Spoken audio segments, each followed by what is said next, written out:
Excise policy से जुड़े case में भारत राष्ट्र समिति की लीडर के कविता को राउज एवेन्यू कोर्ट ने 15 अप्रैल 2024 तक के लिए सीबीआई की हिरासत में भेज दिया है। अदालत ने के कविता को 5 दिन की हिरासत में देने की अपील से जुड़े सीबीआई की अर्जी पर फैसला शाम तक के लिए महफूज रख लिया था। वाज़ेह हो कि दिल्ली शराब पॉलिसी मामले में जुड़े मनी लॉन्ड्रिंग मामले में सीबीआई ने के कविता को गिरफ्तार किया। कविता को क्रिमिनल कॉन्स्पिरेसी और खातों में हेरफेर और प्रिवेंशन ऑफ करप्शन एक्ट के तहत गिरफ्तार किया गया। सीबीआई ने हिरासत में लिया और इस मामले में पूछताछ के लिए कि कविता की कस्टडी भी मांगी गई थी, जिस पर फैसला कोर्ट ने महफूज रखा था। और अब आपको बता दें कि 3 दिन की कस्टडी में भेज दिया गया, जहां पर सीबीआई इस मामले की पूछताछ के कविता से करती हुई नजर आएगी। बता दें कि कविता पर कई इल्जाम है। ये भी इल्जाम है कि जो रिश्वत की रकम थी उसके अरेंजमेंट में के कविता ने अहम रोल अदा किया था और इसी वजह से दिल्ली शराब घोटाला मामले से जुड़ी पूछताछ जो है कि कविता से मुसलसल की जा रही है। अब इस मामले में दिल्ली एक्साइज पॉलिसी से जुड़े मामले में भारत राष्ट्र समिति की लीडर के कविता को राउज एवेन्यू कोर्ट ने 15 अप्रैल 2024 तक के लिए सीबीआई की हिरासत में भेज दिया। अदालत ने कविता को 5 दिन की हिरासत में देने की अपील से जुड़ी सीबीआई की अर्जी पर फैसला शाम तक के लिए महफूज रख लिया था।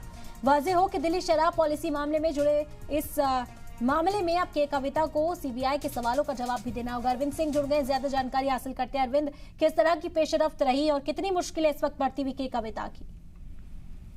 देखिए, के कविता को 3 दिनों के लिए सीबीआई की कस्टडी में भेज दिया गया है और सुनवाई के दौरान सीबीआई की ओर से कहा गया कि के कविता आबकारी घोटाले के मुख्य साजिशकर्ताओं में से एक है।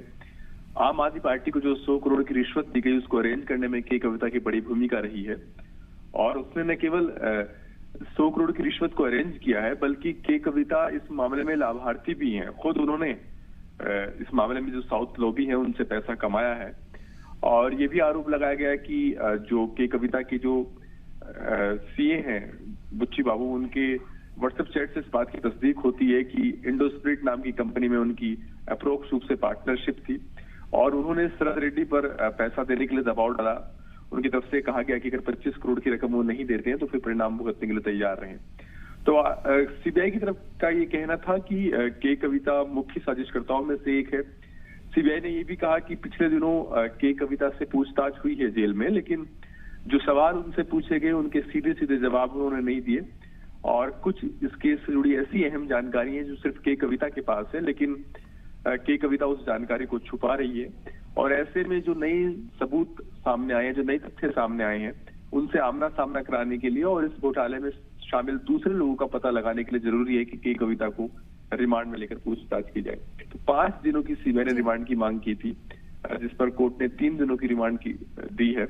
15 अप्रैल को सुबह 10 बजे एक बार फिर सीबीआई कोर्ट में पेश करेगी के कविता को। बिल्कुल अरविंद, क्या कहा जा रहा है कि कविता के वकीलों की ओर से भी कि सीबीआई की ओर से क्या अगर आगे रिमांड मांगी जाती है कि कविता की इसे एक्सटेंड करने की बात कही जाती है तो क्या दलीलें जो है वो पेश की जाएगी? क्योंकि ग्राउंड्स जो कि कविता की ओर से पहले ले डाउन किए जा रहे थे, कोर्ट के अंदर कहा जा रहा था कि गिरफ्तारी को ही चैलेंज कर रही है और जांच में ताउन न करने की बात जो है अरविंद वो भी सामने आ रही थी।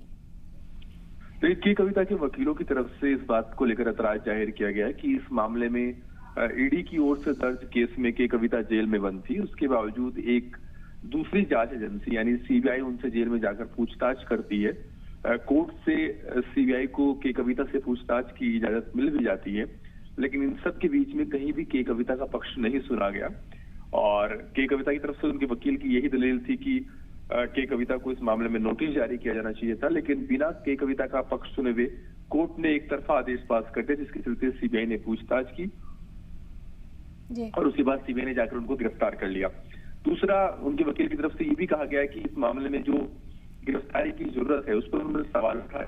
साथ ये भी कहा गया कि गिरफ्तारी की जो टाइमिंग है उसको देखा जाना बहुत जरूरी है। के कविता एक राष्ट्रीय पार्टी की एक लोकप्रिय नेता है, तेलंगाना में भी चुनाव होने हैं और ऐसे में चुनाव से ठीक पहले उनकी गिरफ्तारी कहीं ना कहीं उन्हें चुनाव प्रक्रिया से दूर रखने की कोशिश है और जांच एजेंसी चाहती है कि किसी भी तरीके से वो हिरासत में बने रहे। तो के कविता के वकील की तरफ से रिमांड अर्जी का विरोध किया गया। गिरफ्तारी और पूछताछ जो सीबीआई ने की गई है उस पर भी सवाल उठाए गए, लेकिन कोर्ट ने उसके बावजूद 3 दिनों की कस्टडी भेजने का आदेश दे दिया।